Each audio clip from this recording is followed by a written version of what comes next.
Hello बच्चों। तो आज हम लेसन प्लान लेकर आए हैं। आज का टॉपिक है पोषक तत्व। आज हम पोषक तत्व पे लेसन प्लान बनाने वाले हैं।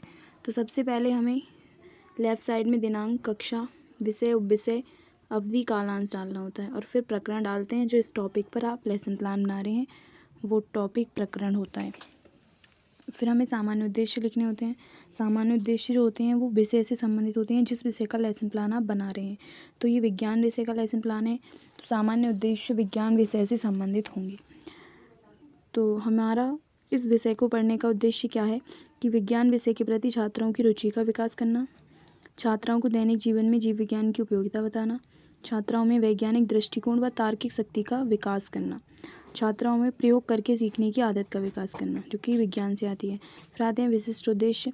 विशिष्ट उद्देश्य जो होते हैं वो पर्टिकुलर टॉपिक से संबंधित होते हैं। जिस टॉपिक का लेसन प्लान है उसी से संबंधित होंगे। तो ये हमारा पोषक तत्व है टॉपिक। तो छात्राएं पोषक तत्वों को परिभाषित कर सकेंगी, छात्राएं पोषक तत्वों का वर्गीकरण कर सकेंगी, प्रकार बता सकेंगी, छात्राएं विभिन्न प्रकार के पोषक तत्वों में पाए जाने वाले की पहचान कर सकेंगी, छात्राएं विभिन्न प्रकार के पोषक तत्वों की सारणी बना सकेंगी। फिर आती है शिक्षण सामग्री, जो कि सेम वही होती है, चौक, डस्टर, श्यामपट्ट, संकेतक, जो सब यूज़ किया है। फिर आता है पूर्व ज्ञान। तो पोषक तत्वों के बारे में वो सामान्य जानकारी रखती होंगी छात्राएं। फिर हमारे नेक्स्ट पेज पे हमें 3 कॉलम बनाने होते हैं। पहला शिक्षण बिंदु, विशिष्ट उद्देश्य, छात्र अध्यापिका क्रियाएं। फिर प्रस्तावना लिखनी होती है। तो प्रस्तावना में हमें कुछ क्वेश्चन करने होते हैं। तो कुछ भोज्य पदार्थों के नाम बताइए। फिर वो नाम बताए जाएंगे जो भी भोज्य पदार्थों के नाम है। इससे बच्चे जो आंसर देंगे वो नेक्स्ट मतलब आमने सामने के 2 पेज होते हैं, जिन पे 6 कॉलम होते हैं टोटल, 3 फर्स्ट पे, 3 सेकंड पे। छात्र छात्राएं क्रियाएं, शिक्षण सहायक सामग्री या विधि और मूल्यांकन। तो उसके बाद इस तरह से नेक्स्ट में क्वेश्चन के आंसर देते रहेंगे बच्चे और इधर क्वेश्चन किए रहेंगे। वो ये 4th क्वेश्चन है, जो कि पोषक तत्वों को परिभाषित कीजिए। तो बच्चे नहीं बता पाते हैं तो ये हमारा समस्यात्मक बन जाता है, तो समस्यात्मक प्रश्न बन जाएगा। फिर इसका आंसर उद्देश्य कथन में देना होता है, इसकी डेफिनेशन बतानी होगी और फिर मतलब बताएंगे कि आज हम ये पढ़ने वाले हैं पोषक तत्व। फिर जब ये पोषक तत्व पढ़ लिए तो पोषक तत्वों के प्रकार आते हैं। तो इसके लिए भी विकासात्मक प्रश्न करने होंगे, जितने आप कर सकते हैं। यहाँ 2 किए गए हैं। फिर व्याख्या करनी होगी और फिर नेक्स्ट पेज पर ये जो मूल्यांकन वाला था इसके यहाँ पे पहुँच के यहाँ पे इनका मूल्यांकन में इसके प्रश्न करने होते हैं। जब आपने वर्गीकरण पढ़ा है तो वर्गीकरण आप यहाँ पे करवाएंगे तो आपका क्या हो जाएगा टॉपिक का। यहाँ पे देखिए ये टॉपिक का क्या हो गया, वर्गीकरण। प्रकार पूछ लिए मतलब वर्गीकरण करवा लिया आपने पोषक तत्वों का।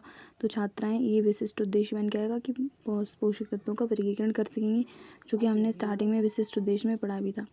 फिर हमारा नेक्स्ट टॉपिक आता है कार्बोहाइड्रेट। फिर इसमें भी सेम करना है वही, विकासात्मक प्रश्न, व्याख्या और फिर जाके इधर ये मूल्यांकन प्रश्न। ये 2 मूल्यांकन प्रश्न भी आप 2 पूछ सकते हैं, मिनिमम 2-3 पूछ सकते हैं। फिर आता है प्रोटीन।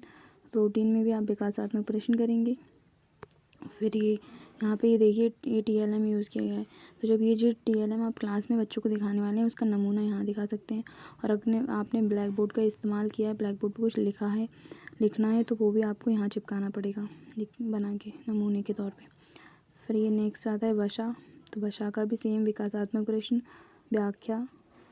फिर ये आता है इसकी इस तरह से यही TLM इसमें भी इस्तेमाल किए गए हैं, तो ये आपको लगाने हैं जो यूज़ किए गए हैं।